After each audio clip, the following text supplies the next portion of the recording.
So let's talk about the host of the mutants rising up in the name of the Four-Armed Emperor, with a full rules review for Codex Genestealer cults in 10th edition 40k.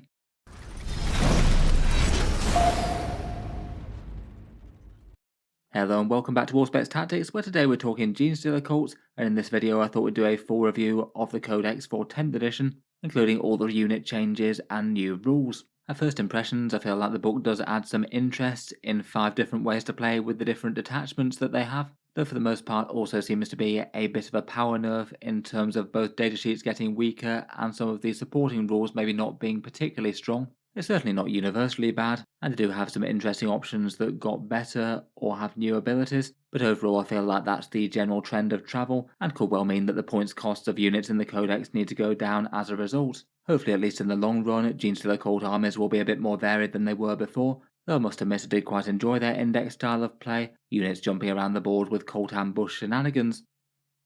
In the book, we've got the normal things that you get in a 40k codex: lore and miniature galleries, crusade content, and combat patrol rules. Plenty of goodness for planning the uprising there, but in this review, as per normal, I'm going to be focusing on the core ways to play the army, the main faction rules in Warhammer 40k, plus the detachments and the changes to the datasheets. Cold Ambush remains their core rule and is broadly similar besides a change for battle line units.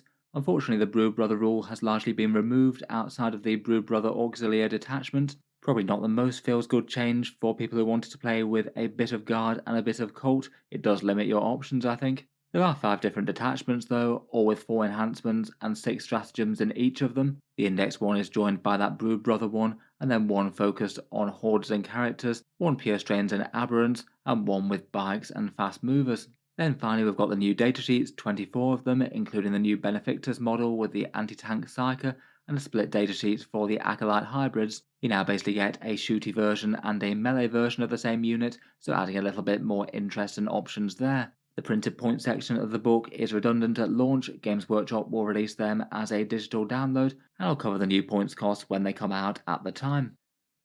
Loads to talk about, so let's jump straight into it though. The army rule is Cold Ambush, and this one's been slightly reduced in power from the index, though broadly the way that it works is really quite similar. As faction rules go, it's a slightly more complicated one compared with most in Warhammer 40k. Anything with the rule gets to use it, and that's basically everything but the vehicles in the army and the characters. And the idea is that when something is slain, they have a chance to be put back into reserve, representing new reinforcements arriving later in the battle for the cults. When a unit's killed by the enemy, you roll a dice, and on a 5+, that unit goes into Cult Ambush, and then you put a Cult Ambush token somewhere on the board, ideally somewhere that's safe from the enemy moving on to it. Units that died either in Battle Round 1 or Battle Round 2 get a +1 to that roll, so they're normally going to be coming back on a 4+, so a good chance to regenerate stuff earlier in the game. But the change to Cold Ambush is that battle line units no longer get a +1 to the roll. Previously they'd get that as well, so you could have battle line units regenerating on a 3+ early in the battle. It does mean that as an army mechanic it's a bit weaker than it was before, though still it is kind of similar. In any case, you put down the Cold Ambush token, and then the enemy has a mini game where they basically need to try and get to that Cold Ambush token. Often your units are going to be destroyed in the enemy's shooting or fight phase, and that means that you put down the token then in their turn. It then goes through your turn and you won't be able to do anything with them, and then when it gets to the end of the opponent's next movement phase, you can return units to the board placed anywhere within 3 inches of those tokens. The only risk is that if the enemy manages to move within 9 inches of one of those tokens, then it goes away. So the enemy will usually get 1 movement phase to do that, and it means if you put them too close, the enemy could move over to those tokens and remove them from the board, and then you don't get your units in Cold Ambush back. It means that the idea is that you need to put them far enough back that they're going to be safe, or at least use them to meaningfully mess with enemy movement and divide their priorities, so they need to move to stop a unit coming back rather than doing something important like killing something else or taking an objective. As it goes, I think it is quite a fun and powerful special rule. It is a bit spooky for the opponent, not knowing that if you destroy something early in the game it might just be back for a second go, though in reality the yield of it can be a little bit less than you might expect. If you lose units in turn 2, they might only get to a position where they can really threaten the enemy again, maybe something like turn 4, so it might be more of a late game help for the Genestealer cult as opposed to something that immediately brings the squad rushing straight back at you. In the designer's commentary, they did say that things like demo charges do get replenished when a unit caught ambushes, which can be kind of important. It's because the squad is essentially treated more like a new unit rather than a same copy of the last one. Though I feel like Genestealer Cult players might now have a bit more trouble bringing their cult ambush forces to bear. None of the stratagems have a straight option to allow you to return any units to strategic reserve. The Outlanders can do it, but just with bikers, and that means that you can't just arrive units from the board and then put them back into reserve again to get them somewhere actually useful, and it means they might be foot slogging for a way to get to the enemy, presuming you've deployed them far enough back that the markers aren't going to get wiped. You can do a bit of manipulation for the tokens as well. The Acolyte Icon Ward can potentially save one once per game, the Nexos can do a bit of moving them around, and a few detachments have specific things to defend them if the opponent starts to try and take them out. I do think it's fun, though sometimes isn't quite as impactful as you might expect for essentially recycling units, and it can be really quite swingy as well, maybe now more than ever. There can be really big advantages gained or lost as to whether or not a unit decides to go back in cult ambush, particularly if you lose something very early in the game, maybe like turn 1. Next up, it's worth talking about the Brood Brother rule, which has been removed for most armies. As mentioned, you can still use it for the Brood Brother Auxilia, but before now, any Genestealer cult army could take 1/4 of your datasheets in Astra Militarum datasheets, maybe giving you access to a few things like cheap chaff like cast chans in Chimeras, or a little bit of quality indirect fire. I feel like this one is quite a sad change for Genestealer cult players, as it just puts people with a few Brood Brother units in an annoying position. Say if you're a collector who maybe had like a Cult Lehman Ross and a Brood Brother infantry squad, that's probably not so much that you actually want to fill the Brood Brother Auxilia detachment, but unless you do, you just can't really use them at all. And the same as say if you've got a Genestealer cult army and you just bought that Brood Brother kill team. Maybe Games Workshop just wanted to make balance in the game extra easy for themselves, so have kept them as separate as possible, but I feel like that is a change that will annoy some people, as it can have a direct effect on some real collections.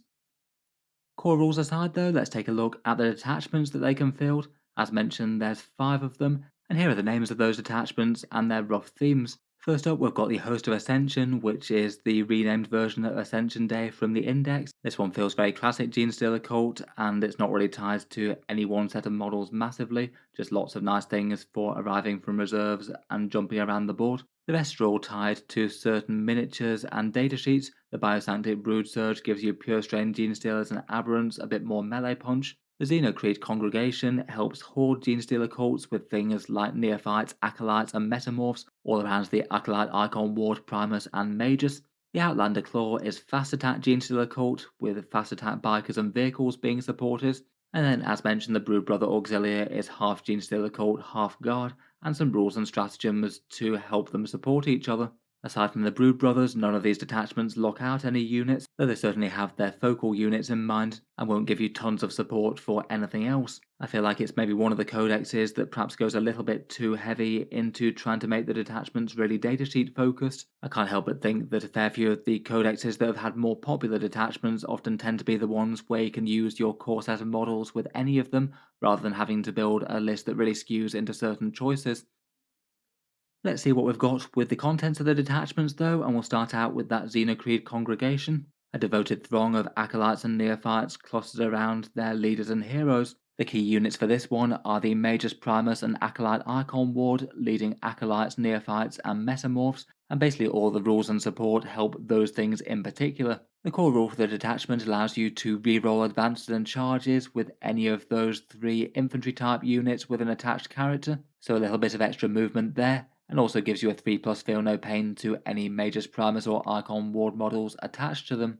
The Feel No Pain is handy enough, I guess it wards against precision a little bit, not that that always tends to be the biggest thing that you're facing. I guess could stop the opponent using Epic Challenge to take things out in combat perhaps. The speed buffs I think are okay, though maybe not super standout. Reroll charges could be helpful enough out of Deep Strike I suppose to give you a better chance of getting into melee straight away, and rerolling advanced rolls could help you get to objectives, though unless you're using a stratagem out of the detachment, then you're not going to be able to shoot or deal damage. You do have access to advance and shoot, and also advance and charge with 2 different stratagems, and that often feels like that might be the most impactful use of the detachment rule. Overall though, I don't think it's a detachment that adds a whole load of raw strength with this. The selling point, if anything, will be the stratagems and the enhancements.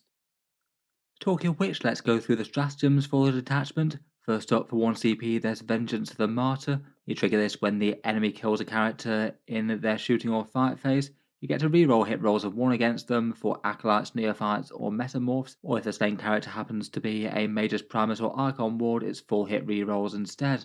There's also one other restriction that means that you have to have another Genestealer cult character on the board. That one seems like a good enough opportunistic one. I feel like you want to use it on one of those higher tier characters, but I guess if you have multiple of them around, then you're probably going to have opportunities to trigger it. Maybe the only downside is that it's got a direct overlap with the Primus's reroll hit rolls buff, so it might be a few of your units already have that already. For 1 CP, there's Frenzied Devotion, this one a battle tactic. Acolytes, Neophytes, or Metamorphs get +1 attack and +1 weapon skill, and they also gain Hazardous.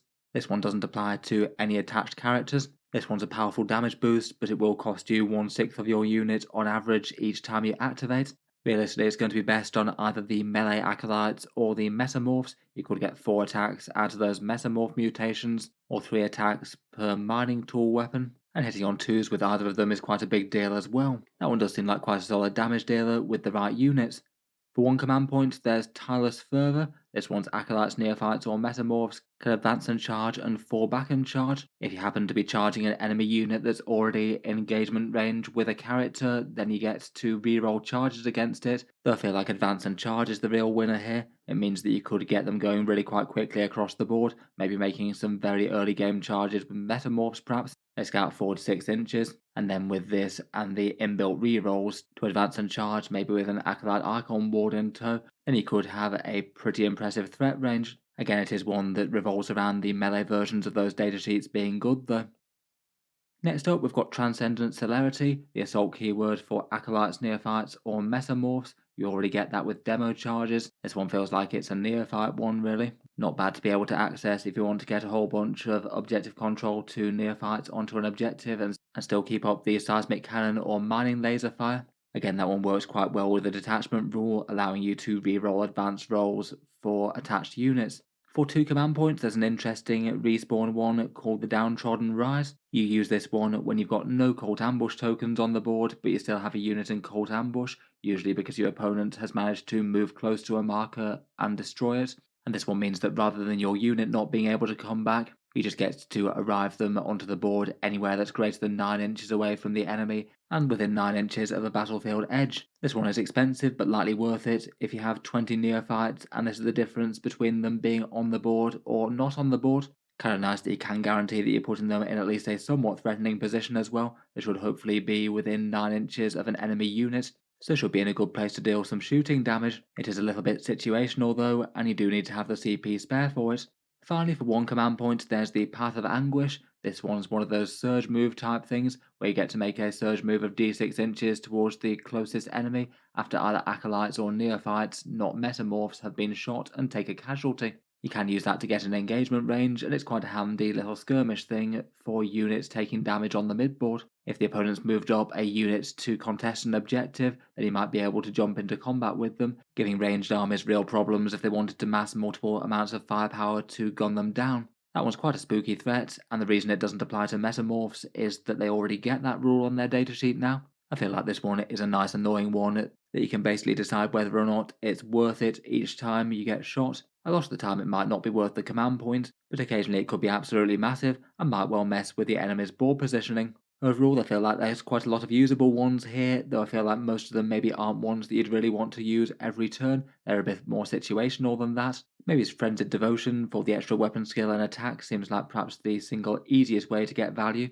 Seems like melee acolytes could be pretty scary with that. The extra speed ones help out in the context of the detachment rule, I suppose, and the rest I think are all usable but need to be in the right battlefield situation. Next up, we've got the Enhancements, and Deeds That Speak to the Masses is quite a nice Cold Ambush one. If the bear is on the board, then you get to reroll a Cold Ambush roll for a battle line unit once per turn. Means that you get a 3/4 chance to put a battle line unit back into Cold Ambush if they die rounds 1 or 2. This one just seems really nice for any character that you can just have sitting around somewhere on the board safe. It can be a big difference between getting some important units back late in the game, and all of these enhancements are for Primuses, Maguses, or Acolyte Icon Wards, so it would have to be one of them. Maybe the Icon Ward could be a good choice given his Feel No Pain and Blip Token moving rules. Next up, we've got Gene Size Reliquant. This allows you to reroll Battleshock tests for the unit. Not a particularly good one there, really, unless the Battleshock rules get a bit more impactful. Definitely not the worst to have an unusually sturdy unit, though I feel like that one would have to be super cheap, and it's not like they don't already make leadership rules better with their leadership of 6 for these characters.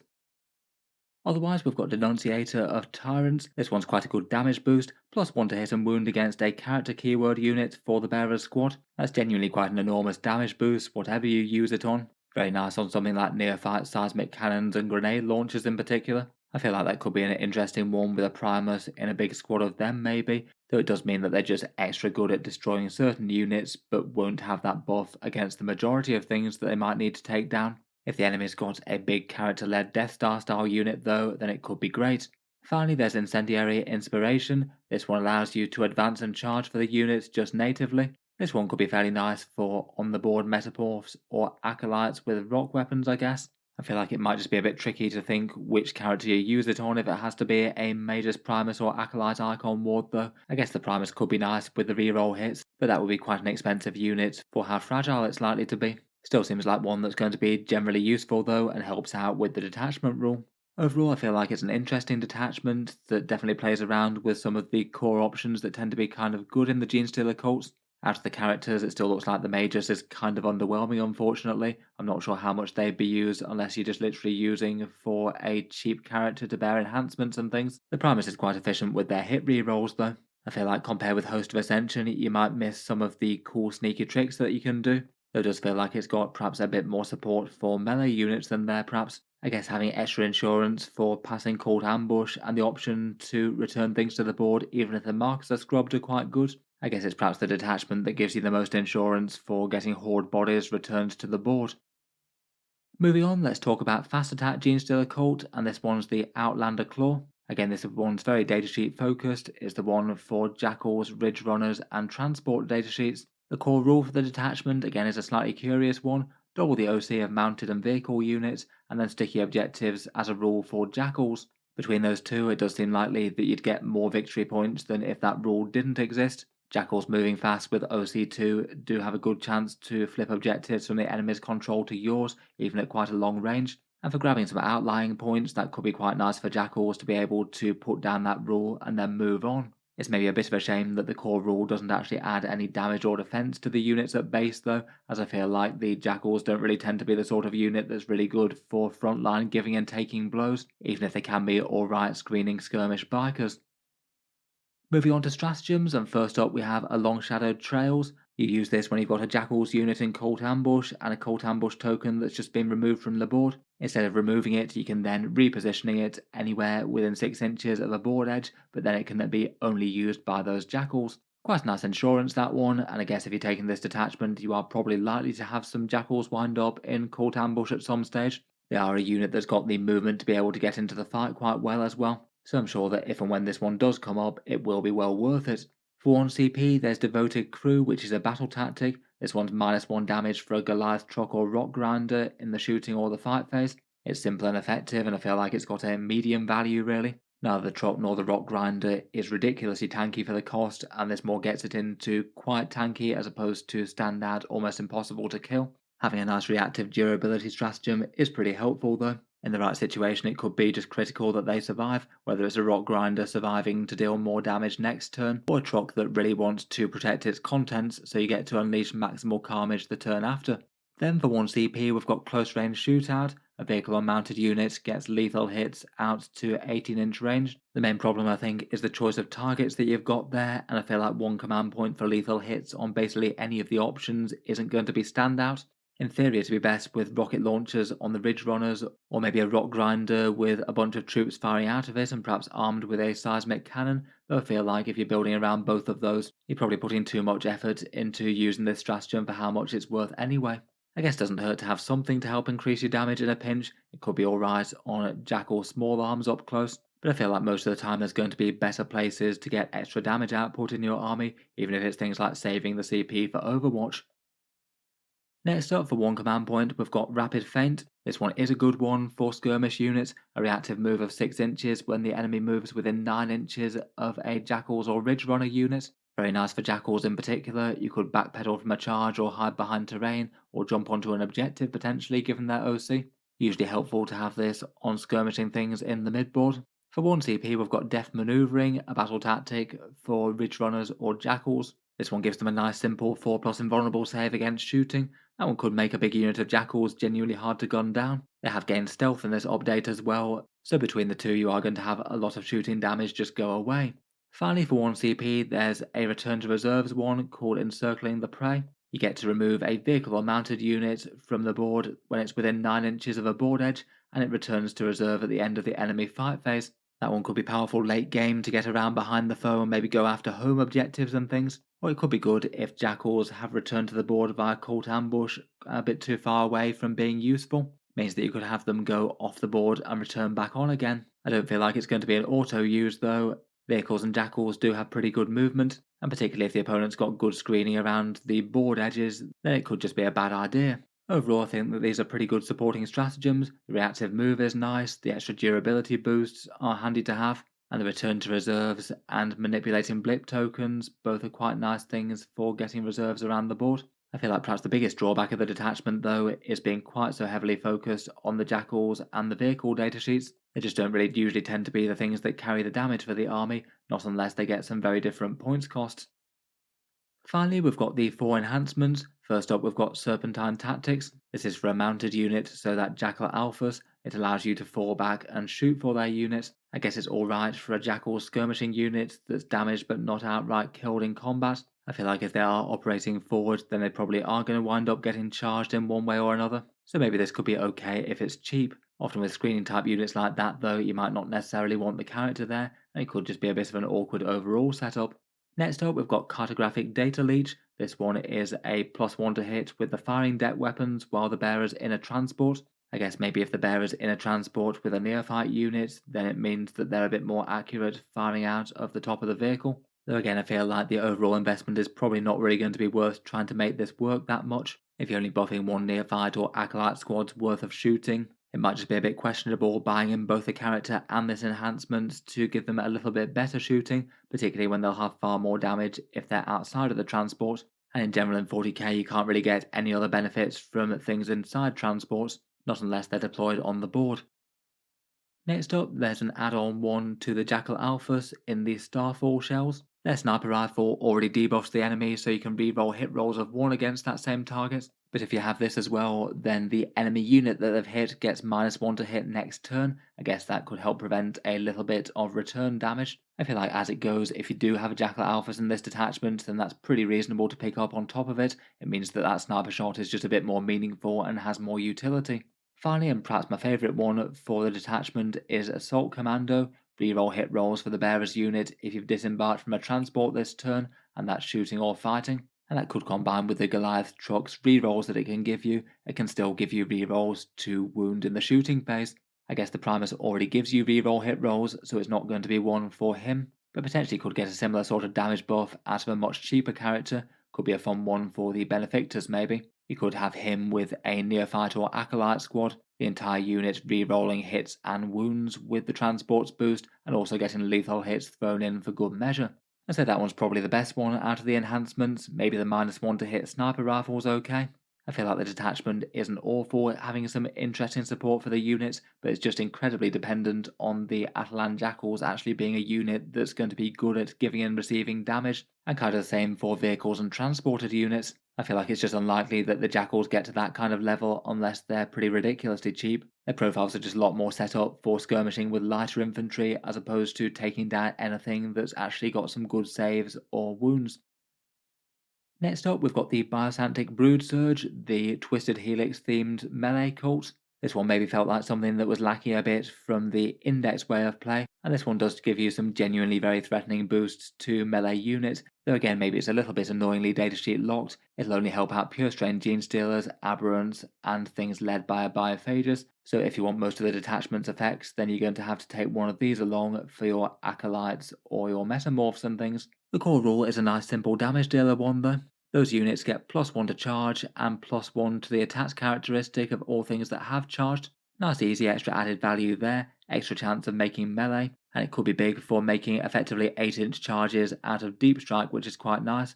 That's a 2/3 chance to succeed with a command point reroll budgeted, and extra damage when they get there. That's usually going to be an extra 33% damage if you had 3 attacks before, Aberrants and Mesomorphs would enjoy, or a 25% boost to Pure Strain Genestealers who had 4 before.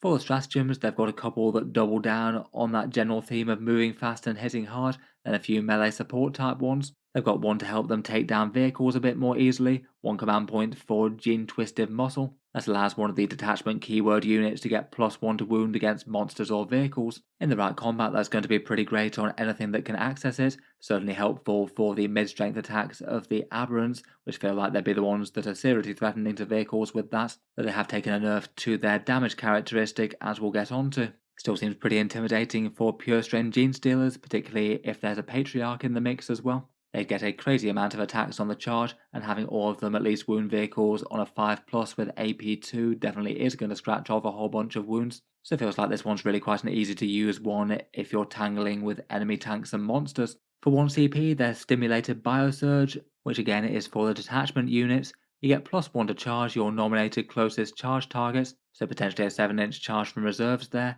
and a further +1 to charge for each other target you nominate as a charge target. But bear in mind that you will have to wind up in engagement range with all of them after you've moved. It can go up to a maximum of 3 inches. I guess in theory it could lead to some easy charges from Deep Strike if you made sure that your unit was within 9 inches of 2 different enemy units. That'd be a 6-inch charge normally, which seems quite scary for things like Aberrants or Pure Strains jumping the enemy like that. If you're just charging the one enemy unit though, you're probably best off saving for the command point reroll.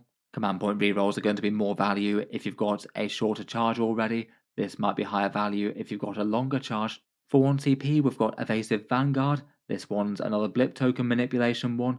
If you've got a pure strain unit in Cult Ambush, then you can reactively move a blip unit 6 inches when the enemy moves within range of it. As with the Jackals and the Outlanders, that blip token can then only be used by pure strain Genestealers. It does require you having got a unit of them killed to even have any chance of using it, but I think that could be handy enough. Probably the worst case for the opponent is they try and move up to it, then this marker scoots back, and then they've got nothing else that can move within range of it, and then all of a sudden they've got a big unit of pure strains ready to try and claw them down. Going from a situation where they'd take out a unit to one where you've got loads of pure strains ready to go.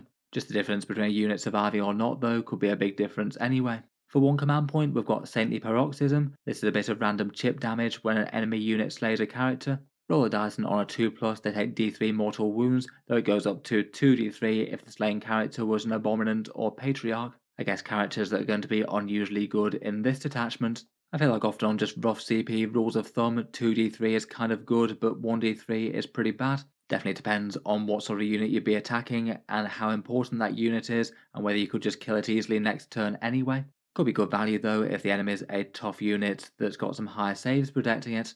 Maybe it could be kind of fun on the Abominant where your opponent could kill it, then you deal the mortal wounds and then it comes back to life with its datasheet ability. Next up, we've got Hypermetabolic Vigor, and this one allows one of the detachment units to pile in and consolidate 6 inches. And for this one, you don't need to go towards the closest model, just making sure that it goes as close as possible towards the closest enemy unit. Probably most easily used when it's just good for killing one thing and then making sure that you tag the next. If you know that you're going to wipe out a unit, then it could be kind of powerful. The piling could give you a bit more wraparound ability on the units to get them further up the board, and then when they destroy that unit, you can have 6 inches worth of threat to tag something else, potentially locking it up and making the opponent have difficult decisions as to whether they fall back.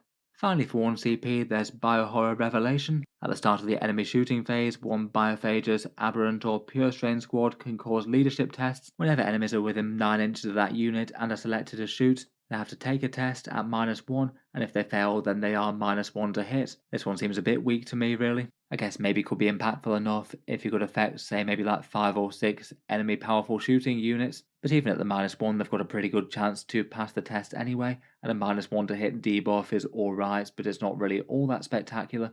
Overall for these ones, I feel like perhaps the standout ones are the +1 to wound against monsters and vehicles, and the charge boosting one. I feel like both of those could be at least fairly reliably useful. Otherwise, most of the rest, I'd say, are alright in the right situation, but most of the time a little bit mid, and the Biohorror one probably rarely to be used. Finally, for the Broodsurge, we've got the Enhancements. Predatory Instincts is an infiltrator's ability. You grant infiltrators to your attached units, and it's basically stolen this one out of the Host of Ascension. The stratagem part of it has been changed to a 0 CP heroic intervention. I think the infiltrators one is the one to focus on. Still seems like the place to use it would be a Biophagus or an Abominance leading a big squad of Aberrants and get their big chunky tough muscle in the midfield, potentially in a place where they could do first turn charges if they wanted to. All of these enhancements are only for the Abominance, Biophagous or Patriarch, by the way. They can't be taken on other things. Next up, we've got the Biomorph adaptation, and that one's not for the Biophagous, just for the Abominant or Patriarch. This one's a melee buff, giving you better AP by 1 and better damage of your weapon's characteristics by 1. If this one doesn't wind up being extortionately expensive, then it looks like a really nice one. Looks absolutely great on the Patriarch in particular. 5 attacks at Strength 6, AP 3 and Damage 3, Twin Linked and Devastating Wounds is a really nice profile. It probably feels a bit better for him than it does for the Abominant, though it's still not bad there. You'd have 4 attacks at Strength 12, AP 3 and Damage D6 plus 2, which still seems nice if you don't have it on a Patriarch.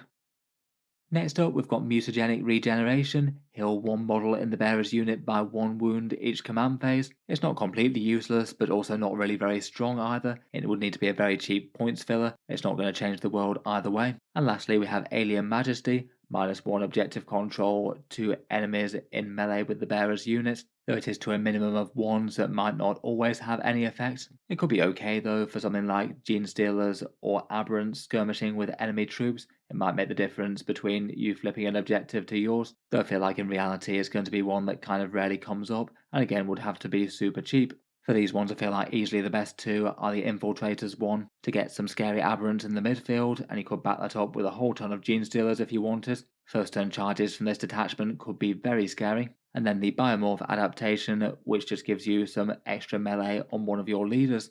Overall, again, it's going to be datasheet dependent. If the Pure Strains and the Aberrants do wind up being good once we've seen the final points cost, it's going to be an interesting detachment.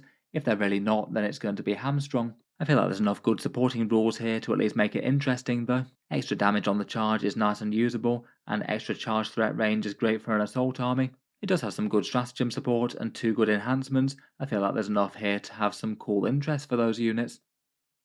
Next up, we've got the Brood Brothers Auxilia. This one is the detachment for Allied Genestealer Cult and Astra Militarum. And the idea here is that you can take up to half your force as Astra Militarum datasheets, so 1,000 points out of a 2,000 point game, for example. So you can access really quite a lot of allies for your cult. As before, you can't take things like Commissars, Scions, Ogrins and Ratlings, Epic Heroes, Engineers, Preachers, or Aircraft. So quite a good swathe of things discounted there, but most of the standard tanks, infantry and vehicles are all fair game. These units will only really get their core datasheet strength though. They won't get any of the support from the Astra Militarum Index. They don't get orders and voice of command, which is really quite a big deal, as most of the guard unit's damage does tend to be costed more for what it can do with orders. You won't get Born Soldiers, the lethal hits if static, so any artillery won't hit quite as hard, and you won't get any stratagems from the Combined Regiment, such as Fields of Fire or Reinforcements being the most notable ones perhaps.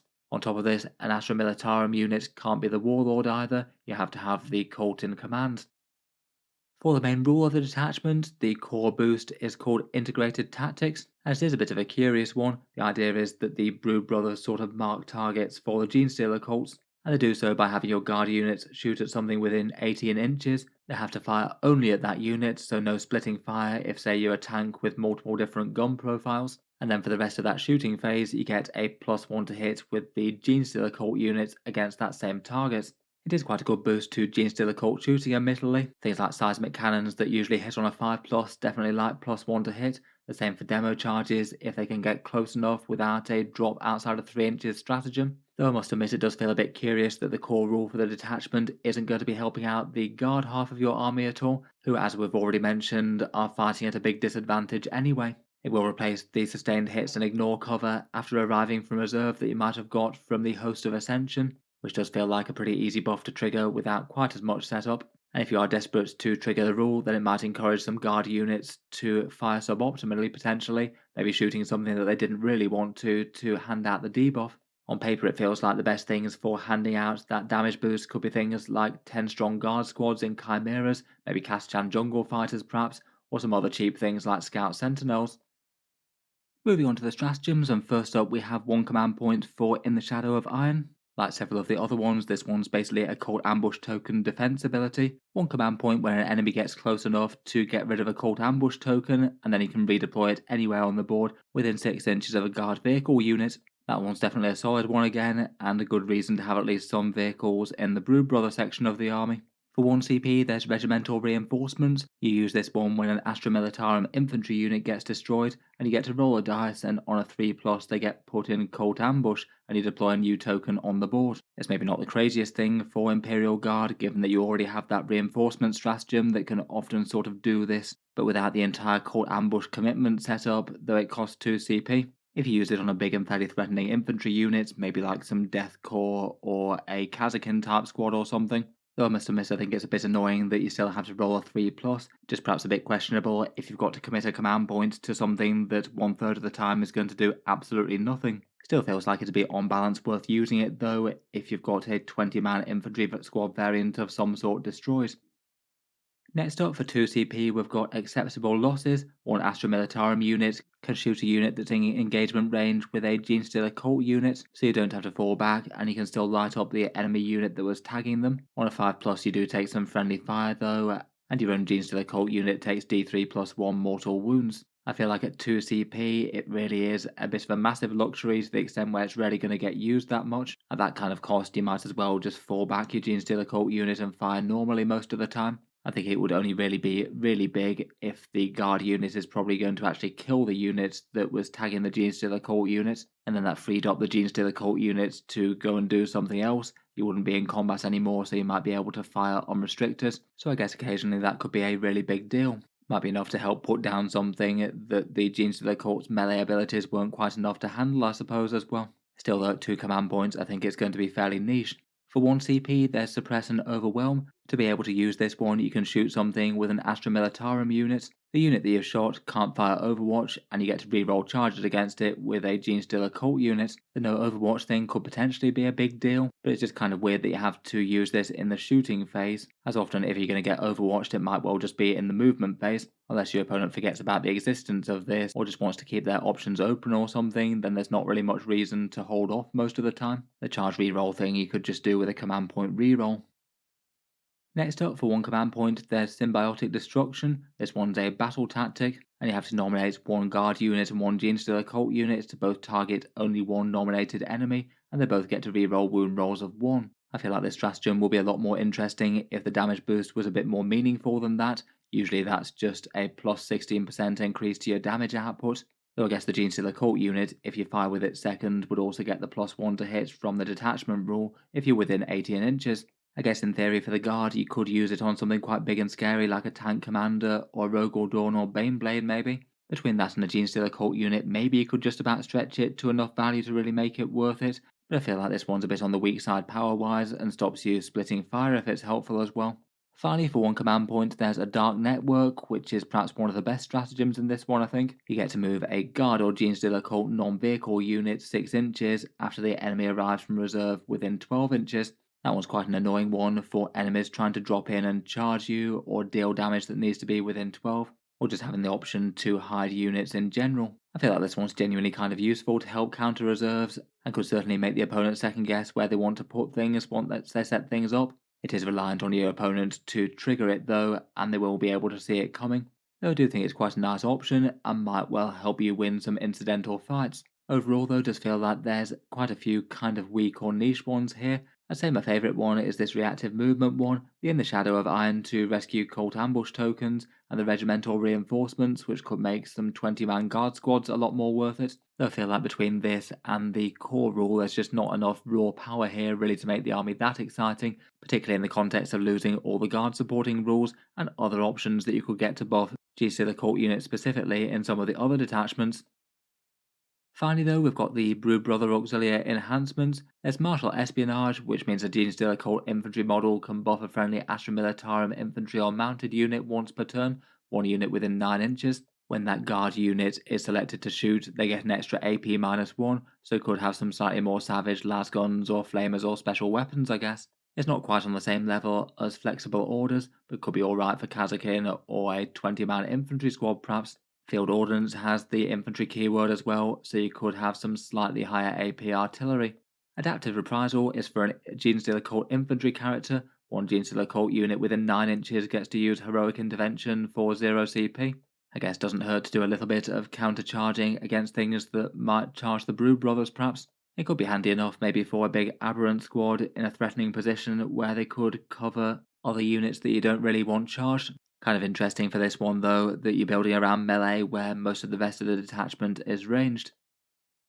Next up, there's the Hero Returned. This one's +1 objective control and +1 leadership for your own unit that you're leading. I guess that's not unhelpful on objectives. It could be handy for Aberrants again. I feel like that one would have to be cheap though. And finally there's Firepoint Commander. You get to Overwatch on a 5+ with this one. That feels like it could be quite a good option on a Primus, I guess. If you've got a bunch of neophytes with like seismic cannons or mining lasers and grenade launchers and things, and you have a Primus in the mix, that means you'd be hitting on a 5 re-rolling, so 5 out of 9 shots hitting for them. That does seem at least fairly good. Scary enough to be worth the command points against something. I do feel like it's maybe a shame that they didn't decide to give any enhancements that you could give to Astra Militarum units.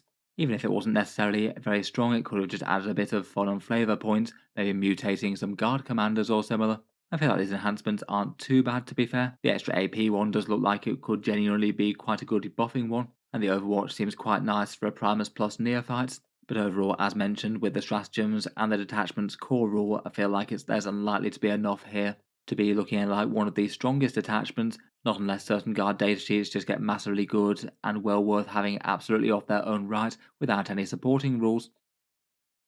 Finally, we have the reinterpreted Index one, the Host of Ascension. This was previously called the Ascension Day, and this one maybe just feels like balanced Genestealer called striking from the shadows, maybe as you'd expect them. The rule's at least fairly general purpose and could apply to most things in the roster to a greater or lesser extent. The core detachment rule remains the same, though quite a lot of the other stuff has changed. They have gained some good stuff, but they've lost some very good stuff as well. The core rule is called a Perfect Ambush, which is unchanged from the Index. Basically, when your units are set up on the battlefield as reinforcements, you get sustained hits 1 at range and melee and ignore cover, and then that lasts until the end of your next fight phase, not your opponent's, which means it will be applicable to things like rapid ingress units, or more commonly things that have arrived from cold ambush.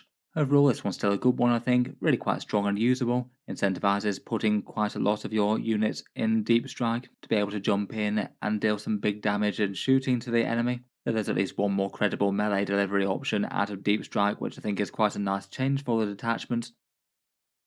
For the stratagems, quite a bit more was changed though. Probably the most notable losses were losing the ability to return a unit to reserve at the end of the enemy turn. Having that go away I think was quite a big blow.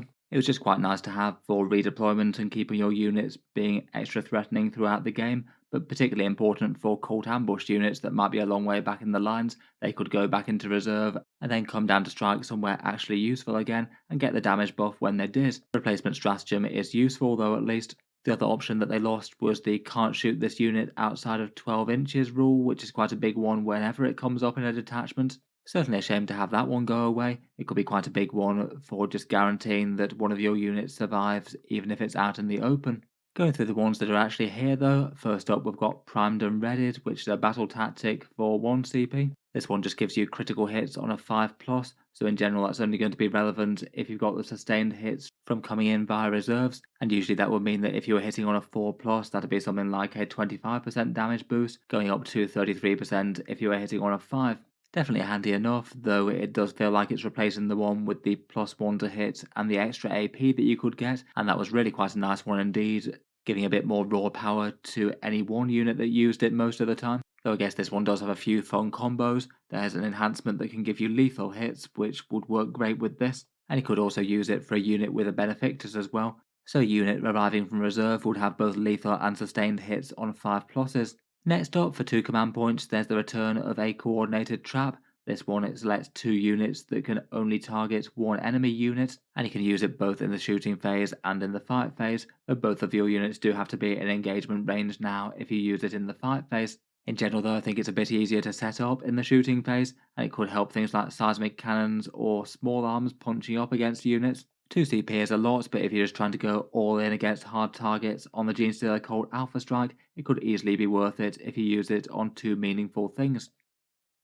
Next up, for one command point, we've got Tunnel Crawlers. This is the 3-inch deep strike one, though it's been slightly reinterpreted. Your unit now has to arrive outside of 6 inches of the enemy units rather than 3 inches. The 3-inch deep strike is still there, but it is only for battle line units now, so neophytes or the 2 acolyte datasheets. In general, they were the best units to use it on anyway, maybe neophytes to steal objectives or acolytes to throw demo charges everywhere. And I guess that'll still be how it's used. The demo charges have been toned down a bit on the acolyte hybrids though. Next, for one command point, there's Lying in Wait. This allows a unit to arrive anywhere within 6 inches of a blip token rather than 3 inches, and you could use that extra range to set up within 9 inches of an enemy unit if it made sense. Could potentially give you really quite a lot of reach if you combined that with a Nexus moving a token around, maybe, I suppose.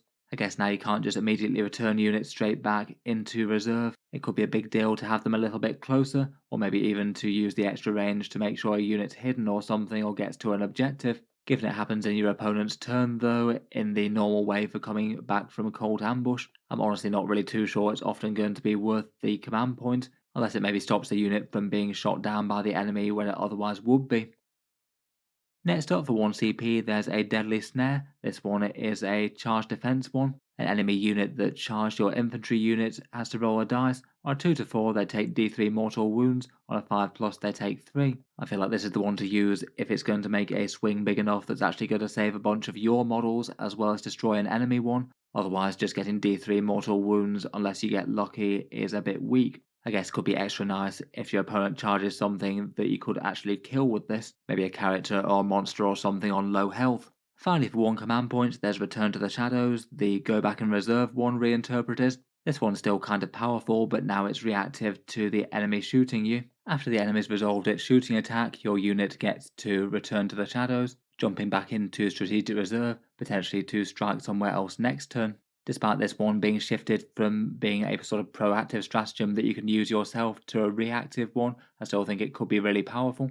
It'd make the opponent have to really think about the order in which they're shooting things, and does mean that you could potentially have a unit that keeps on getting chunks taken out of it and then coming back hitting. Say if you had a 20-man neophyte block, most units aren't going to wipe that out in a single round of shooting from any one unit, so you could use this to put them back into strategic reserve. Maybe you've lost a few guys with small arms, and then come back and have another go with your mining lasers or seismic cannons and grenade launchers and things.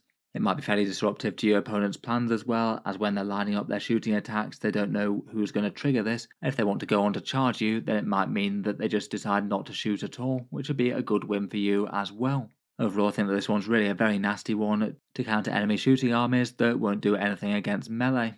Overall, I still think that probably the stratagem section is a bit toned down, losing those 2 good ones that I talked about, plus having primed and redded maybe being not quite as hugely threatening as the one it replaced. I think this reactive shooting one is still absolutely great though. The damage boosts are both solid enough and can help out with certain combos, and tunnel crawlers for the 3-inch battle line deep strike is still a really big one. Finally, for the host of Ascension, we've got the Enhancements. Prowling Adjutant is unchanged. This one gives you a d6-inch reactive move when enemies move within 9 inches of your squad. That can be pretty handy for backpedaling from a charge. Could be alright for things like neophytes maybe. It's maybe a bit less helpful as an enhancement than it might have been as a stratagem though, as you have to commit the squad that's going on pre-game. Our Time is Nigh I think is quite an interesting one that gives you a +2 to charge rolls once per battle. I guess it might not hurt to propel some melee troops on the board into combat, means that you could potentially have a very fast Patriarch and Genestealer unit really get up in the enemy's face turn 1, though it feels like quite a fun one on paper to try and do charges from reserve with. Maybe have some fairly scary aberrants drop in at 9 inches, use this ability for a 7-inch charge, and then budget a command point reroll if they fail it. It does mean that you'd be making the charge 4 times out of 5 or better. I feel like that one's quite a nice melee support. You could have them hitting home with sustained hits. I guess if they had a Biosanctic in the unit as well and you could spare a further command point, you could even use that 5+ critical hits one and get both sustained and lethal hits on a 5+, which does seem kind of nice. Next up, we've got Assassination Edict. This one gives you +1 to hit, a character keyword for the bearer's unit. It's not quite as good as the one from the Xenocreed Congregation, though it's still useful. Still very nice for seismic cannons and demo charges, which normally hit on 5s. How useful it is might depend on your opponent though, and what character units they're using.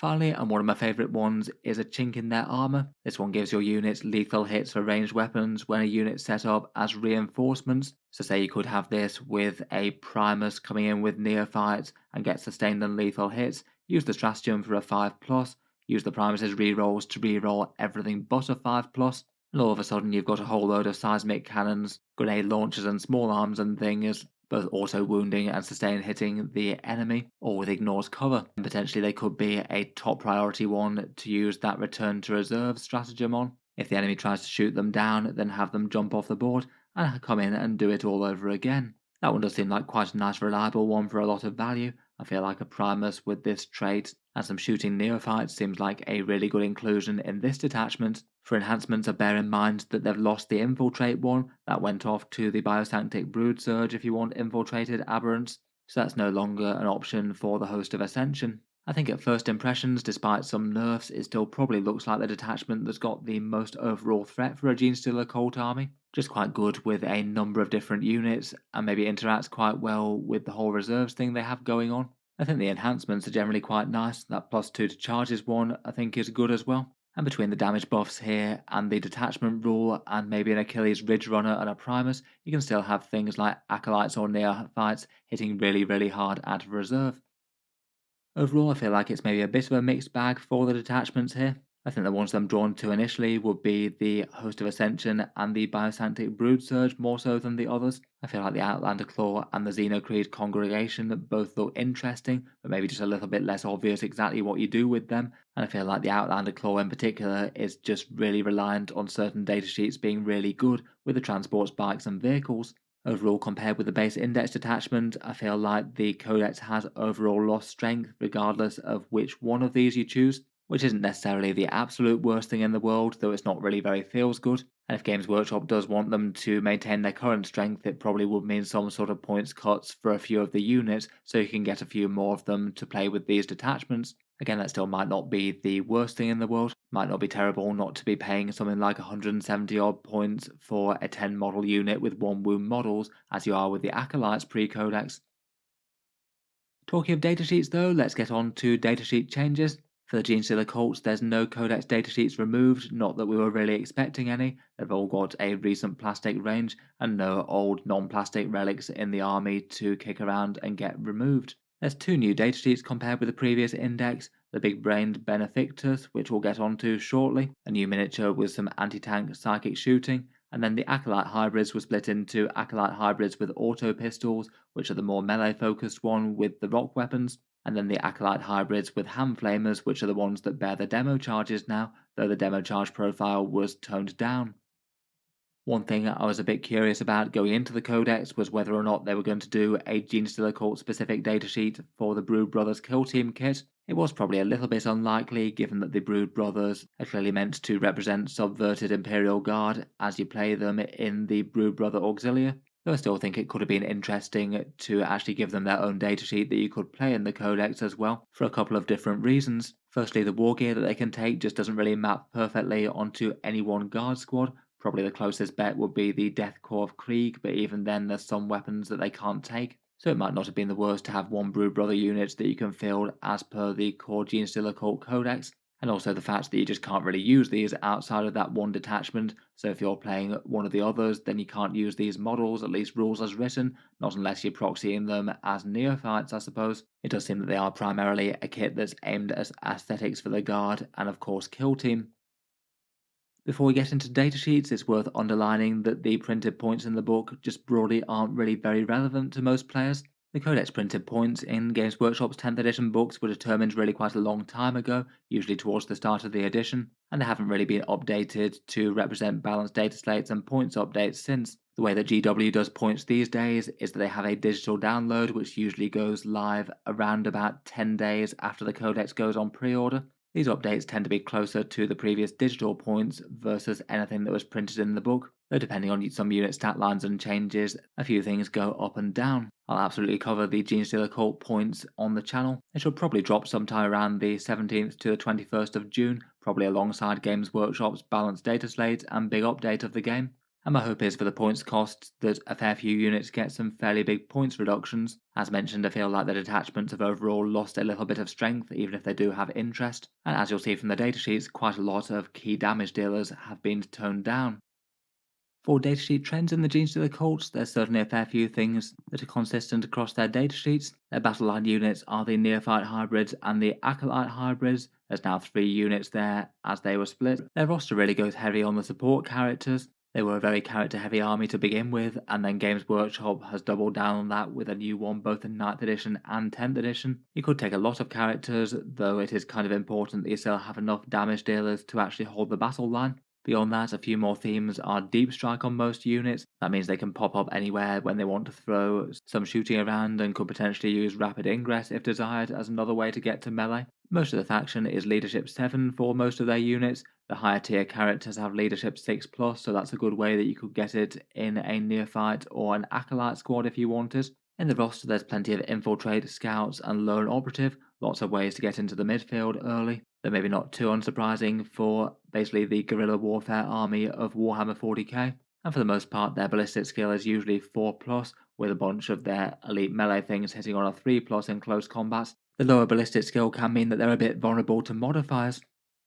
Getting into the datasheets, and we'll start out with the new character model in the Benefictus, then go through the infantry units, bikes, vehicles, and characters in that order. The Benefictus is the big-headed brain boy from the Biosanctic Broodsurge Battle Force box. The idea of him is he's basically a human zoanthrope, enormously overinflated brain with a warp lance psychic attack. In the latter stages of the Genestealer called Uprising, he's basically a psychic battery that can wander around tearing apart battle tanks with his mind. The printed points cost for the Benefictus is 80 points, which I think to people's general impressions is maybe a little bit on the steep side, though I do think he comes with some pretty powerful nice abilities that can often be just very in line with what Genestealer cults want to do anyway. His stat line is kind of similar to their other lesser support characters, 3 wounds with a 5+ invulnerable save, so not too hard to kill. He can join Acolytes, Neophytes, or Mesomorphs, and his main attack is called Psychic Cascade, 18 inches with 2 attacks at strength 12, AP 3, and damage d6+1 and ignores cover.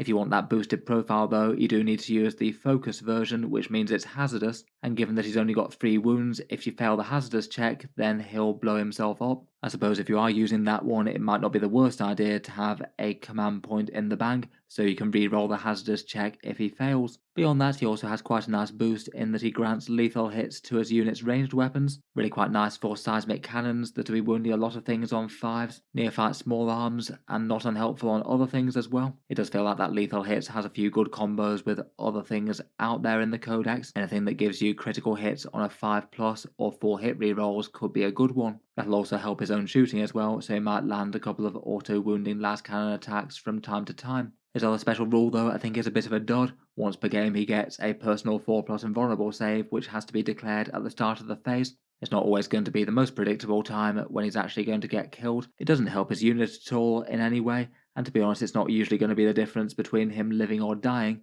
He'll still die to a round of small arms fire. Overall though, it's definitely a profile that could be really useful to the cult and very playable. It just needs to have the right points cost. I feel like if he was indeed 80 points then he won't get played all that much outside of some specific power combos, though he definitely is a big boost to his unit punching up against heavy stuff. Let's get into the cultist battle line and infantry units though. First up we have the neophyte hybrids, your standard mutants with small arms and mining lasers. They're 1 wound, toughness 3 infantry with a 5+ save and a lot of good OC. Basically guardsman equivalents that can pack some fairly fun special weapons. In the previous index they were quite popular with mass grenade launchers, plus usually seismic cannons to back them up, maybe mining lasers as an alternative, often dropping in alongside of primers to keep them accurate. Their scariest heavy weapons hitting on 5s was a bit of a weakness. Probably the most notable nerfs to them are to their heavy weapons. The mining laser has dropped down from strength 12 to strength 10. Still going to be fairly threatening, particularly when you can get 4 of them in a unit, though maybe a bit more so to things like toughness 10 vehicles as opposed to anything higher now. Otherwise the seismic cannon has been hit by quite a nerf as well. Previously you got 4 shots out to 24 inches, or with strength 6 AP1 and damage D3, and it was rapid fire 2, so 6 shots within 12. Now unfortunately it's toned down to 2 shots out to the 24 inches and 4 shots at 12. They're still quite a nice generalist profile that when you stack a whole bunch of other buffs on them can still be really scary even against tough stuff. but basically they have lost a flat third of their damage there, and that won't really be ignored. Otherwise, a big change for their datasheets was swapping their command point farming ability to a new version of their planned generations in the making. This one gives you the sticky objectives type rule, so if you hold an objective in your command phase, that objective will remain to be yours until the opponent can take it at the start or end of any turn. Definitely a useful ability to have, as you can mark an objective, and then if you get gunned down or returned to the shadows in the host of Ascension, that objective can still be yours provided your opponent can't get to it. A bit mixed feelings there, as it is useful, but that farming command points was also useful as well. Otherwise, for changes, battle line units aren't quite as good with Cult Ambush as we mentioned earlier, and the Cult icon has had a couple of small tweaks. It now triggers in your command phase for the Regenerate Neophytes ability, and it can still regenerate D3+3 of them on objectives, which is quite big. Doing that in the command phase, I think, is a buff more than a nerf, as it means that you could get more objective control on a point before it gets scored. You can replenish models before the unit has to test Battle Shock, so it might not need to. And you just get to know the information of what comes back a little bit earlier, which doesn't hurt before movement. The datasheet does seem toned down though, given that the weapon that most people were using in the seismic cannons is worse. I feel like it's still going to be an interesting unit that you want to build around with character support and things. Their kind of tame profiles still get scary with layered buffs on them, though I feel like they probably need a points cut to reflect what their new abilities are. Previously, they were very, very expensive for guard equivalents at 90 points or 180 for 20 of them. I feel like they're probably worth a bit less than that now.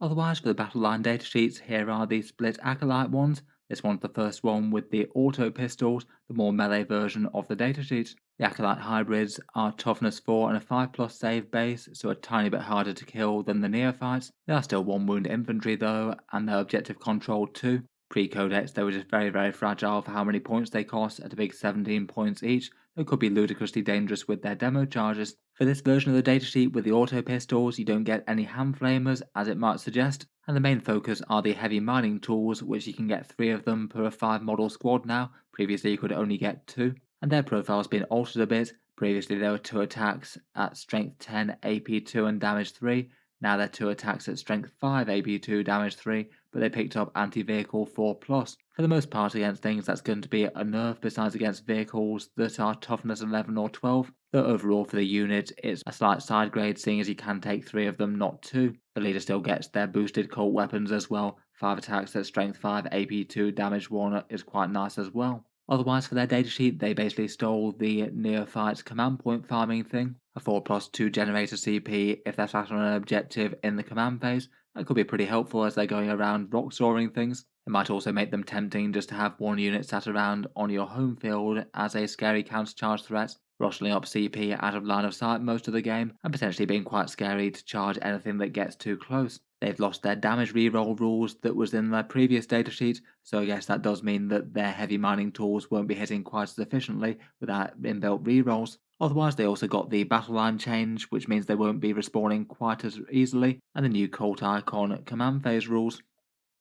Otherwise, the other flavour of acolytes are the ranged ones with the hand flamers and the demo charges. They've got the same basic profile, though those demolition charges did get toned down in terms of how powerful they are. Previously they were D6+3 attacks each, now they're only D6. Previously they were strength 12, now they're only strength 9. It basically means that per demo charge you're getting around about half the shots as you were previously, and you won't be wounding things like toughness 10 or 11 vehicles on 3s. It does mean the whole 3-inch drop and then just nuke something with a bunch of demo charges just won't be quite as viable. They're still going to be a good profile against elite infantry, but the threat of the unit's gone down quite a bit. You don't get any boosted numbers of demo charges in this unit either, you still take 2 per 5 of them, the rest all take hand flamers. The one small war gear change that they got is that the demo charge acolytes now still get a cult claw and knife, so the squad's still going to stack at least a bit of damage against lighter infantry and melee. Unlike the other acolytes with their command point farming boost, these still get their rerolls. They always get to reroll wound rolls of 1 or all wound rolls against units on objective markers. That's really quite a big deal for the strength 9, and it means that if your opponent parks a tank on an objective, they could still be a fairly credible threat to that, I guess. That's a slight tweak to their previous rules, where it was reroll hit rolls and wound rolls of 1. Otherwise, the cult icon for them has another relevant change. If you use your demo charges and then you use the cult icon to return models to the squad, they don't get those demo charges back. I feel like that kind of stands to reason for them, but it is now very clearly stated on the rule. It definitely feels like an unhelpful change for the Genestealer cult, as that was one of their best tools for destroying really tough enemy stuff, and I feel like these guys aren't going to be quite as relevant in other detachments that aren't in the host of Ascension, as outside of that they won't be able to use that 3-inch drop stratagem to get those demo charges in range reliably. Again, as with the neophytes, I would probably hope that this would go hand in hand with a points cut for them. They have lost a lot of hitting power just with that demo charge profile change, and a few other peripheral things were unhelpful. Next up, for the elite mutants of the army, we have the hybrid metamorphs. These were generally considered one of the weaker datasheets of the Codex, just not ones that were used quite as regularly. I guess at least partly due to the previous Ascension Day one not having as good support for melee versus range. They get the same profile as the Acolyte hybrids, though now they've picked up a 5+ feel no pain, so they will be a little bit tankier on an individual level. And they keep most of the other things that they had before. They can scout forward 6 inches, they can choose to pick up hand flamers on the whole squad if you want to, and then they strike with metamorph mutations, having strike and sweep profiles. The strike ones hitting with a sort of heavy bolter sort of profile, 3 attacks at strength 5, AP 1 and damage 2. The other big change that their datasheet got was that they lost fights on death on a 3+, and instead they gained a surge move type mechanic. One of the ones that means that when they're shot and they take casualties, they get to move d6 inches directly towards the closest enemy unit, and they are allowed to engage it in close combat if they get that close. There's also an interesting thing for their choice of pistols as well. If you take hand flamers, then you roll the d6. If you take auto pistols on them, then they get to move the flat 6 inches. Kind of an interesting choice there, as the hand flamers can be genuinely quite good volume fire at clearing hordes, but a flat 6 inches on that surge move could be really big in the right situation. Overall, I feel like they look a lot more interesting. Probably their biggest weakness is that they're still just not really going to be all that threatening against enemy monsters or vehicles. Anything they're wounding on a 6 or has high saves is really not going to care about these guys' damage output as much as you'd like. So hopefully with the addition of Feel No Pain and that fun surge move thing, there might be a little bit more argument for them over the battle line troops. Next up, we've got the Aberrants, who took a few nerfs in the Codex, unfortunately. To be fair though, it might just be a bit of a reinterpretation of the unit as to how they're going to be used and what they really represent on the board. I did find it kind of weird explaining to people that these kind of small models were somehow a squad that was worth 360 points on the board. It was a bit odd having them basically feel tougher and more dangerous than Terminators most of the time. As a result, their new profile does seem to be lesser than it was before. They're still toughness 6 with 3 wounds and a 5+ save, but their Feel No Pain has dropped down from a 4+ to a 5+, and that is going to mean they're not just quite as ridiculously robust and a problem unit to take down, but they still keep that -1 to the wound roll if they're targeted by strength 7 or higher things and they have an attached character. I feel like perhaps the more disappointing thing out of the two, though, are the changes to their melee weapons. Rather than having 3 attacks at strength 8, AP 2 and damage 3, they're now down to 3 attacks at strength 7, AP 2 and damage 2. Really quite a major tone down there, particularly against 3 wound infantry and any monsters or vehicles. I feel like even if they wanted them to be lesser of a threat, maybe doing something like hitting on a 4+ might not have been the worst if they wanted to make them just overall less damaging per model. I think it was kind of handy to have them as the sort of go-to guys for breaking heavy things, whereas now they're going to be far more comfortable handling sort of medium infantry, maybe having enough push to take out Terminators or enough volume attacks to whittle down some vehicles at a push, but overall a unit of 10 of these is going to be far less threatening. They've also had a bit of consolidation of weapon profiles as well. The leader no longer has the stats for that improvised weapon or the hypermorph tail. Basically, compared with the index, these guys are just lesser in damage and in defense. I thought they were relatively well balanced before for their points cost, so I would expect that there would be a pretty major points cut on these. I don't see any reason why they still couldn't be a pretty good unit for the Genestealer cult, but the points would have to be far lower. If they get it right, they still potentially look like a fun unit, particularly in the Biosanctic Broodsurge. Maybe a unit of 10 of them could be fun with that +2 to charge option in the Host of Ascension. Next up, we've got the Pure Strain Genestealers, which are wholly unchanged. If you liked what they did before, they'll still do that now. They can infiltrate to start in the mid-board and do a bit of screening there with cheap units if you'd like, and then when they're there, they can move very, very fast indeed, an 8-inch move and advance and charge, and then hit with a flurry of attacks at strength 4, AP 2, damage 1, all hitting on 2+. With infiltrating that massive threat range, they should have enough to jump into combat with something the opponent doesn't really want them to be. And they still take at least a little bit of focus fire to bring down, with toughness 4, 2 wounds and a 5+ invulnerable. Overall I thought they were usable but maybe lacking a bit of support before. They seem fun in Biosanctic Broodsurge with +1 attack an extra charge threat range, and maybe a Patriarch with the damage 3 enhancement. That feels like a unit that you'd really have to respect in the midfield. Next up, we've got the Colt's Bikers in the Atalan Jackals. These were 90 points pre-Codex, and scouting bike outriders that move up 9 inches into the midfield. Slightly lowest durability, with 2 wounds at toughness 4 and a 5+ save, though the Wolf Quad has 4 wounds for a little bit more bulk. One of them gets a grenade launcher, the Wolf Quad can take an interesting weapon, maybe a mining laser. The rest blaze away with some close range small arms with strength 4, and then in close combat they hit with Atalan power weapons if you want to do a bit of skirmishing. Not very many attacks, but could be helpful to follow up a round of shooting. They do move quite quickly, so with a scout move you could be doing annoying things like move blocking or first turn charges, though they are a kind of expensive unit to be completely expendable at 90 points. Just for one last bit of threat, they also get that demolition run special rule, which means that once per battle round, if they finish a normal move within 6 inches, for each Atalan Jackal model in the squad, you roll a d6, and for a 4+, the enemy suffers 1 mortal wound. Potentially something like 2 or 3 for a squad of 5 of them, maybe more like 5 on a squad of 10. You do have to have enemy units around that you can get quite close to for that though. They still have that thing where if they're coming back from cold ambush, they need to be on a board edge. The only changes in the Codex were that they gained stealth, which is handy enough. A little bit more durability at range certainly won't hurt these guys, though it definitely doesn't get them tough. And their mining laser does remain strength 12 despite the neophyte one going to strength 10. Maybe a bit weird that there isn't a slightly more consistent profile for that. In the index they were kind of seldom used. I guess they'd have more relevance in that Outlander detachment. I felt like their points for what they did were maybe just a bit too much versus things like pure strains or more threats dropping in though. Moving on to cultist vehicles and armor, next up we've got the Achilles Ridge Runners. Previously they were 75 points, quite cheap vehicles with 8 wounds at toughness 7 and a 12-inch move. Like the Jackals, they can also scout into the midfield if they want to, though they have far less value in getting close. The thing that most competitive lists tended to do with them was to equip them with an indirect firing heavy mortar and use that to hand out extra AP against one target. They've got a rule called Crossfire, which if you hit a target with any of their ranged attacks, anything else that shoots that same unit improves AP by 1, very nice with seismic cannons and demo charges. You can also give them either a spotter for ballistic skill 3+, or a survey auger to also give an ignores cover debuff, maybe less relevant on the turn things are dropping in from the host of Ascension, but still pretty good for things targeting stuff on the board. The third option in the flare launcher was buffed a bit in this. This was the one that gave the bearer the smoke keyword, and now you can also use the smoke stratagem for 0 CP as well, so it will generally make them tougher. Overall these were pretty auto-include at their current points cost before. Still seems likely that they'll be a competitive staple now, and if you wanted to field them in a bit more of an aggressive direct damage sort of capacity, you could take heavy mining lasers for D3 blast shots at a las cannon kind of profile. That could be alright with the spotter for ballistic skill 3+, and you still would get the AP debuff, though these might get shot down in return. Next up, we've got the Goliath truck, the standard cultist transport. These did their job pretty well, I think, and they're basically unchanged by the demo charge nerf.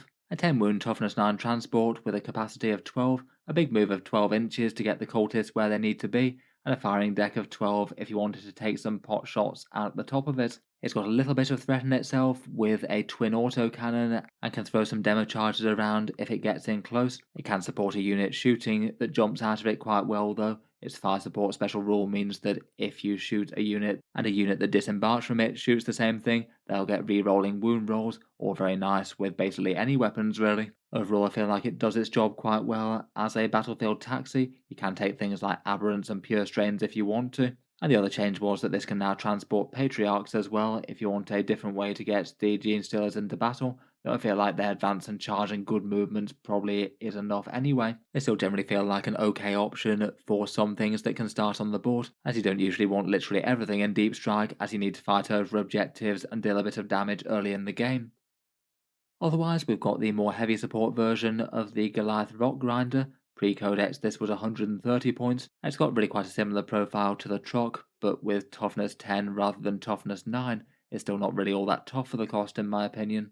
This one still has a transport capacity, but a much smaller one, only of 6 models, though I guess there's still some options that you could use with that, either small squads of Acolytes, Metamorphs, or Aberrants, but compared with the truck it just has a lot more threat, a much more serious gun, either a heavy mining laser, clearance incinerator, or heavy seismic cannon, all of which have the same profiles. I'd probably still be tempted by the heavy mining laser the most out of them, given the Colts seem to be lacking for things that really deal with big tough stuff well these days. The other two options both seem kind of fine though against their intended targets. In melee it gets its big drill dozer blade. This one's slightly shifted in that it previously had sustained hits 1, now it doesn't have that, but instead has 8 attacks. That's a slight buff on the raw numbers, all hitting it on a 3+ at strength 10, AP 2 and damage 2. And I guess that could be a slight buff in the host of Ascension. It means that you could get sustained hits on that if it turned up from strategic reserves, I guess. Otherwise it got a new special rule. Previously it had some mortal wound impact hits on the charge. It's lost that in favour of a desperate escape debuff,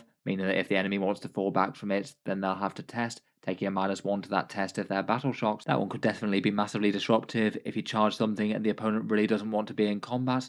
I'm not sure whether it's necessarily better than getting, say, around about 3 mortal wounds when it charged in though. That was quite a good damage boost. Could still be interesting, it still maybe feels like a bit of an oddball unit within the Cult Codex. Most of the special rules and detachments don't really help it out too much, bar the Outlander one. Finally, we get to the many and varied ranks of Genestealer cult characters, and we'll start with the leaders of the cult. The Patriarch itself, pre-Codex, was 85 points, the great big Genestealer mastermind, and it's basically unchanged in the Codex for the most part, just a few peripheral rules things. It's still fairly big and chunky, 6 wounds at toughness 5 with an 8-inch move. It'll be able to advance and charge if it's leading pure strains, and its melee makes them a lot more general purpose. 5 attacks at strength 6, AP 2, damage 2, with twin linked and devastating wounds. That'll certainly help them punch up against tough things, and it still gives them devastating wounds on their regular attacks. He can make a seriously scary melee threat in the midfield, though the overall unit does wind up being a bit fragile for the cost. Otherwise, his supporting rules are still battle shock things. At the start of the fight phase, every enemy unit within 6 inches has to take a battle shock test. Occasionally that might get in the way of stratagems, and his familiar allows you to double that range once per game. Otherwise, perhaps the biggest changes for him are that he's no longer an epic hero, so he can take enhancements, particularly that +1 damage one that you get in the Biosanctic Broodsurge looks very nice. You could take ones like that +2 inch to charge in the Host of Ascension, which seems kind of fun. They are still limited to 1 Alpha Bug per army. He's got a Supreme Commander rule, meaning that he needs to be a Warlord and can only take 1 Patriarch per army. He was certainly a bit lesser played pre-Codex, so hopefully with a little bit more support for melee, he might break through a bit more.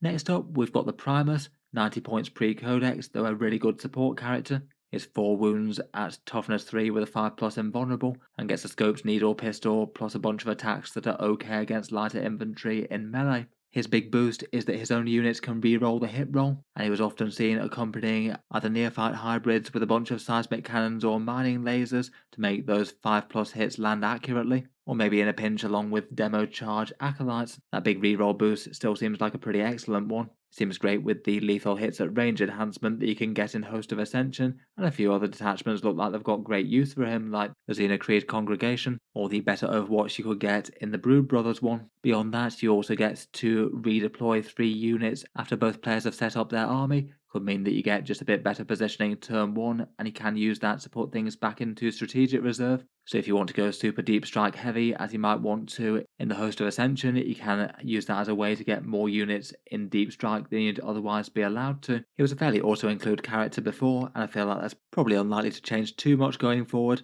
though admittedly the units that he most like to lead have both been toned down. Next up, we've got the Genestealer Cult Psyker in the Majors, who was usually considered to be the single worst datasheet in the entire Codex, and I don't really think has had enough significant improvement here.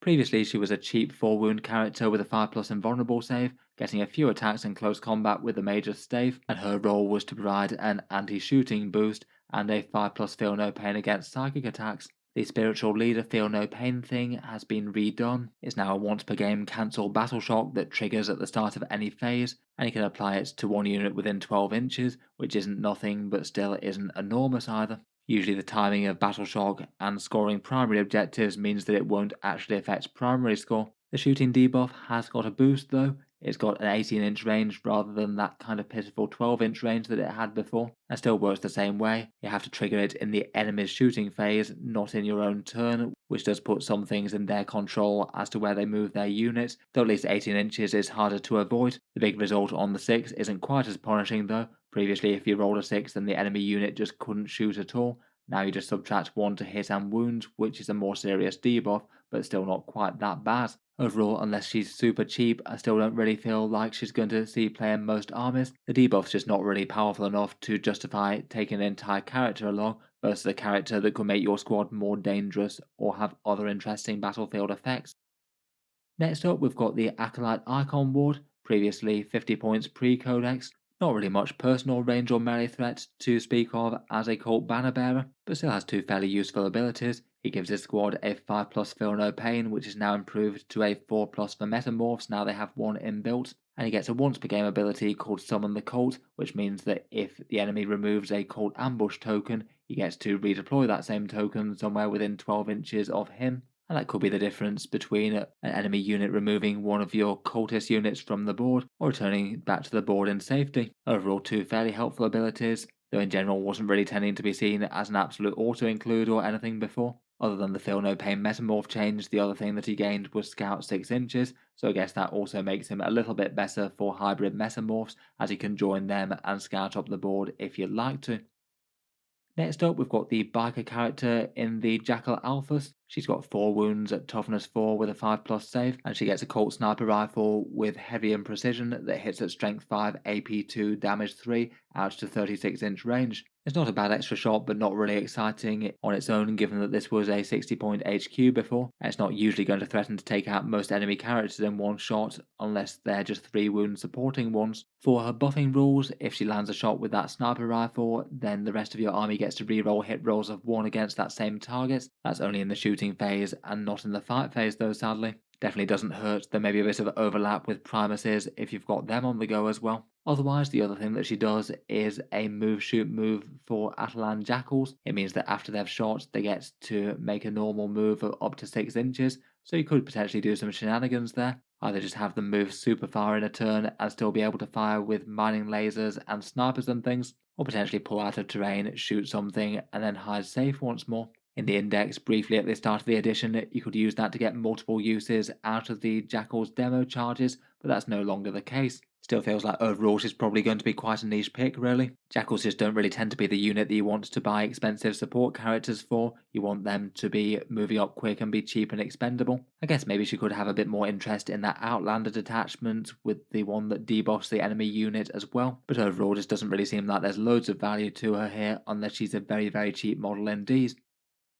Next up, we've got the Abominant. Pre-Codex, it was 75 points. He's the big chunky mutated aberrant leader with 5 wounds at toughness 6, though he now has a 5+ Feel No Pain, not a 4+. His melee was slightly buffed in the Codex. He's got 4 attacks with that power sledgehammer rather than 3, or hitting on a 3+ at strength 12, AP 2, and damage d6+1. In reality though, he has had a bit of a trade-off with that. Previously his buffing rule was to give his units sustained hits 1, which was quite nice for damage output, and he'll have effectively lost that on his own damage as well, never mind on all the rest of the aberrants in the unit. Instead of that rule, he has a 4+ for models in his lead unit to fight on death if they're slain in melee. Definitely helpful enough if you've got a big unit that's about to get wiped by some serious melee threats, but maybe just doesn't really feel quite as directly helpful. Otherwise he still has that regenerating gene mass rule, standing back up on a 2+ the first time that he dies to come back for another go with that big sledgehammer. That one's handy if he's moving forward and his squad gets wiped. I guess if he's going to be fielded anywhere, it's probably going to be in the Biosanctic Broodsurge. While we're talking about potential aberrant leaders, the Biophagist was the one that tended to be played a bit more even pre-Codex, though I feel like that might be even more the case now. The Genestealer called Mad Scientist just gives you 2 really nice melee buffs, lethal hits from its Twisted Science, and a once per game +1 to wound against infantry from the Alchemius Familiar. Previously that was anti-infantry 2+ for a phase, so it has been toned down a bit. If he's leading aberrants though, then that's probably still going to equate to wounding on a 2+ the vast majority of the time. Overall, that's quite good boosting rules. Besides that, he just gets a single anti-infantry attack both at range and in melee, though he can once per game get an extra 3 attacks and an extra 3 damage to the melee profile. It is AP 0, but if they fail a save against it, then it's probably one very dead infantry model. Again, he's going to be most relevant in the Biosanctic Broodsurge, given that he is one of the focal units, and he could provide the boost to other things like acolytes, mesomorphs, or neophytes. Next up, we've got the Reductor Saboteur, which was a fairly auto-include lone operative previously, before she was 65 points as the Genestealer cult Lady of Many Explosives. And in the Codex, she still has 4 different flavours of bombs to throw at the enemy, though 2 of them have taken nerfs. She still gets the remote explosives as an indirect fire attack with strength 5, AP 0 and damage 1 that goes off at 24-inch range. That's fairly nice for a little bit of random scattered fire on a lone operative that the opponent likely can't catch up with to deal with. If the enemy gets super close, then she's got a demo charge to throw. That one did take the nerfs that they got though, only D6 shots and strength 9 now, so not quite as devastating there. At least she still hits very accurately with it though. Then she gets a free grenade stratagem if you can get within 8 inches, throwing a bunch of mortal wounds at the enemy, never a particularly bad thing. And lastly, and perhaps the most powerful rule, are her planted explosives. If the enemy ends a move within 9 inches of her, then you roll a dice. On a 2+, they take D3 plus 3 mortal wounds, which is some serious damage. Previously, that was a 12-inch rule, which was kind of nice with the lone operative protection, as you basically couldn't interact with her at all, unless you ventured forward and something was guaranteed to take the damage. Now with 9 inches, it's still going to be really disruptive, particularly if she's covering an objective marker and the opponent really wants to move in and try and take that. But now, if you approach the model carefully and you stay within 12 inches but outside of 9, it is possible to gun her down at range. If basically anything can target her, there's a good chance she's going to die as well. She only has 3 wounds, she does have a 5+ invulnerable save, which is new and stealth, but any good volley of small arms would have a good chance of bringing her down. Pre-Codex, I did think these were kind of auto-include excellent, and to be honest, I still think that she's well worth the points. The demo charge nerf was a bit sad, and the planted explosives maybe isn't quite as brainless and impossible to go wrong with, but between the 4 different flavours of explosives, I still think there's easily enough value here for a lone operative, and lone operatives just have a lot of value of being in the board anyway, never mind ones that are this dangerous.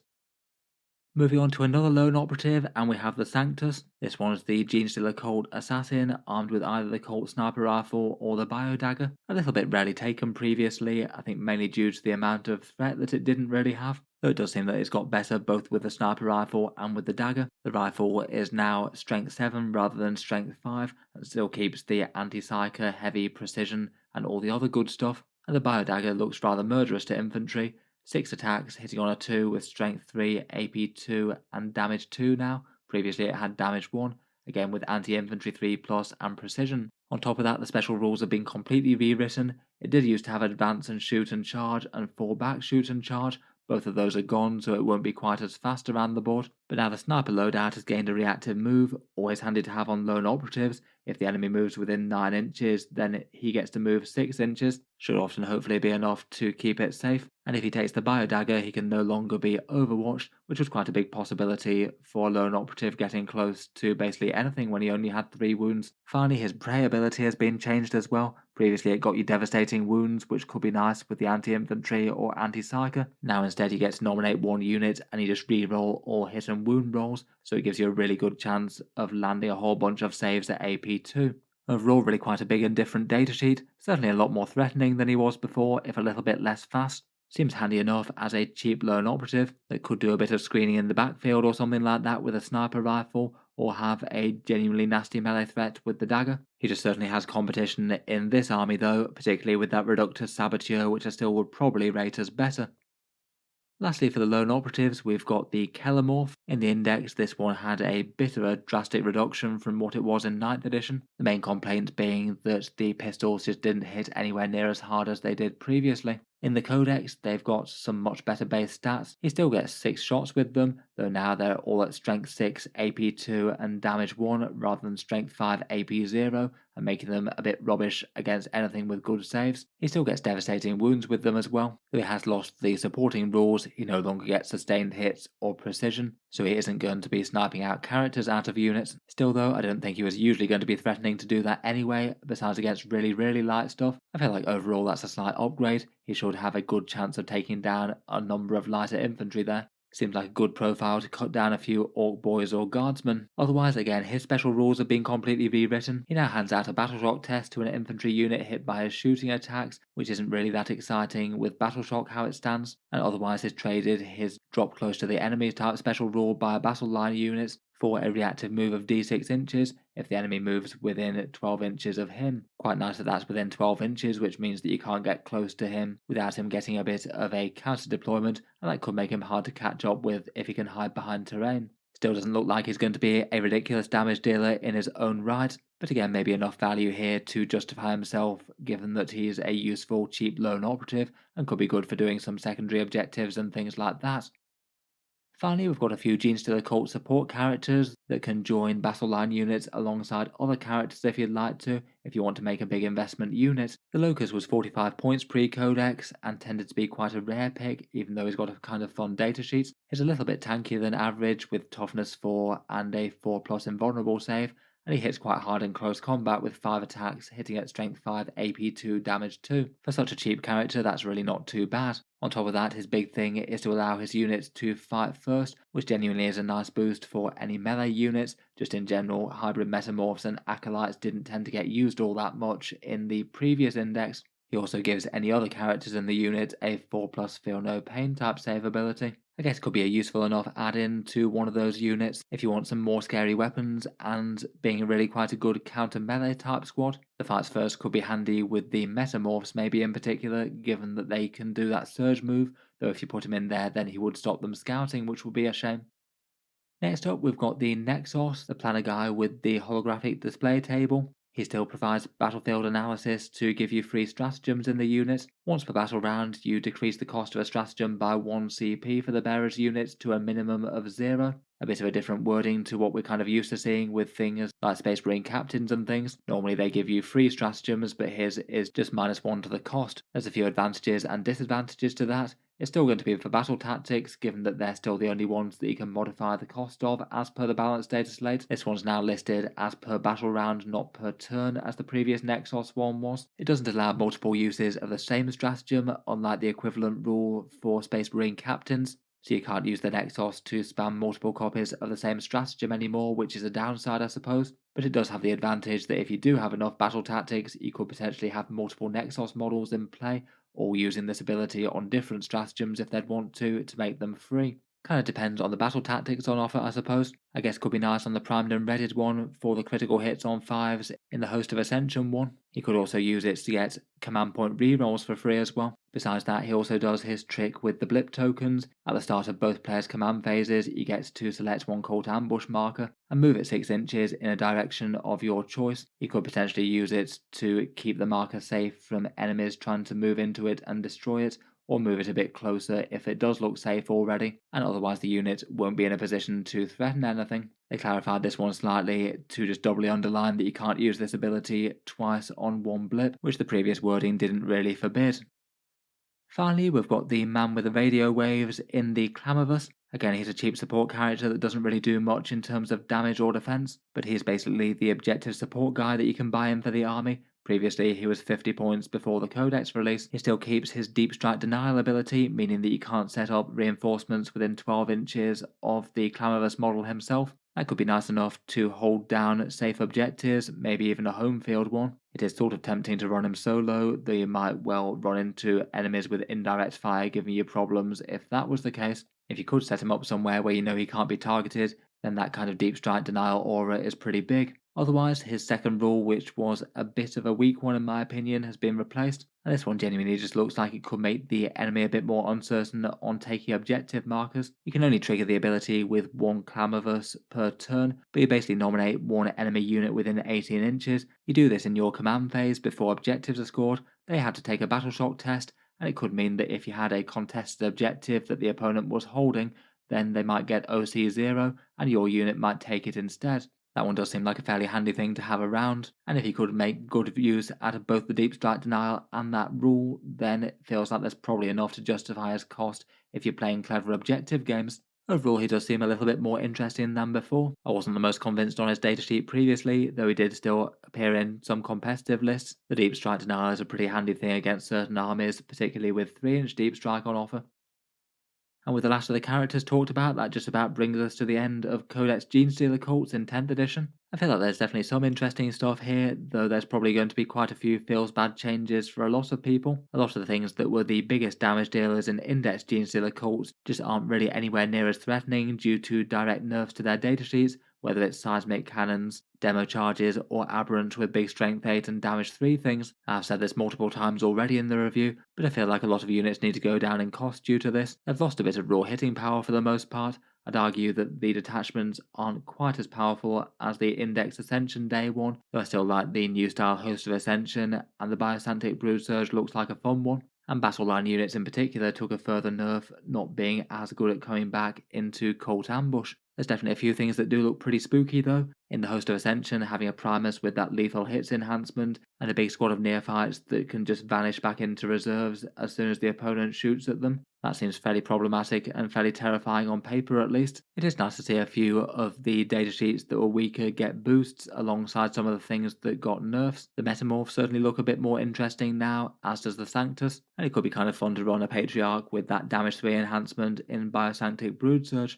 At first impressions, I'm not massively convinced that the Xenocreed, Outlander, or Brood Brother detachments are all that strong compared with the other two. Maybe I'd have most hope for the Xenocreed one. It just maybe looks a little bit less obvious as to what you build around. Maybe it could be interesting if Metamorphs or the Melee Acolytes got super powerful perhaps. In any case, I'll certainly be interested to see what final points cost the units get. I'll cover them on the channel when they're out. I'll certainly look forward to taking a look at a few army lists and see what people are managing to make work for Ascension Day.